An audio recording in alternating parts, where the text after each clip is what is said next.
या भावाचं नाव आहे प्रदीप शिंदे आणि ह्यांची अशी साक्ष आहे, 9वीत असताना ह्यांच्या वडिलांचं निधन झालं. संपूर्ण जबाबदारी ह्यांच्यावरती पडली आणि ह्यांच्या मोठ्या भावावरती पडली. घरामध्ये 1 रुपया येत नव्हता आणि त्यांच्या वडिलांचा ट्रॅक्टरचा व्यवसाय होता. ते ट्रॅक्टर रेंटनं द्यायचे, त्याच्यातून त्यांना 30-40 हजार रुपये भेटायचे. पण ते 30-40 हजार पण ते जे ट्रॅक्टर चालवणारे होते त्यांना निघून जायचे. म्हणजे 3-4 कामगार त्यांनी ठेवले होते, त्यांना ट्रॅक्टर चालवायला येत नव्हता. घरात 1 रुपया येत नव्हता. कोणीतरी यांना चर्च बद्दल सांगितलं. 2 ते 3 महिन्यापूर्वीचीच गोष्ट आहे. त्यांना चर्च बद्दल सांगितलं. ते म्हटले तुम्ही इथं या, दापोडीमध्ये एक चर्च आहे, विनियार्ड वर्कर्स ऑफ क्राइस्ट चर्च, तुम्ही तिथं जा, प्रभू येशू तुमची प्रार्थना ऐकेल. तर ते म्हणले तिथं जायला काय करावं लागेल? ते म्हटलं काय नका करू, फक्त जाऊन फक्त वचन ऐका, तिथं बसा तुम्ही फक्त, देव तुमची प्रार्थना ऐकेल. आणि डोळे बंद केले आणि प्रार्थना केली की प्रभू माझी हे परिस्थिती आहे, माझ्या घरामध्ये 1 रुपया येत नाही, तू काहीतरी कर. प्रभूनं असा चमत्कार केला. त्यांचा जो ट्रॅक्टरचा व्यवसाय होता तो वाढत गेला. एवढा वाढला की त्यांनी अजून एक ट्रॅक्टर घेतला आणि ते सांगतात घरामध्ये 1 रुपया येत नव्हता. आज त्यांच्या घरामध्ये नेट प्रॉफिट 1.5 लाख रुपये येत आहे. हालेलुया.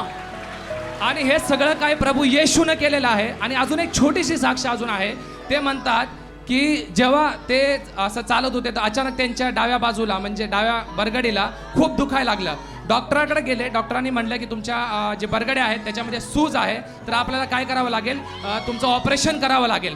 चर्चला आले, परत प्रार्थना केली, ऑपरेशन. डॉक्टर स्वतःच म्हणले की आता ऑपरेशन करायची काही गरज वाटत नाहीये, काहीतरी चमत्कार झालेला दिसत आहे. तर ते म्हणले चमत्कार प्रभू येशूनं केलेला आहे. आणि अजून एक सांगतो, त्यांनी पुण्यासारख्या शहरामध्ये 5 गुंठ जमीन खरेदी केलेली आहे. 5 गुंठ. आमेन. हे खरं आहे. खरे. आणि किती महिने झाले येत आहे तुम्ही? 2च महिने झाले. 2 महिन्यात एवढे 2 months. चमत्कार? 2च महिने झाले. 2च महिने.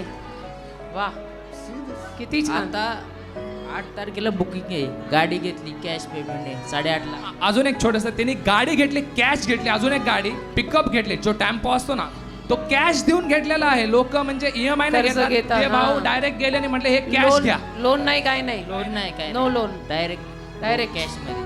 Praise God. God bless वाह, you. वाह, वाह. God bless you.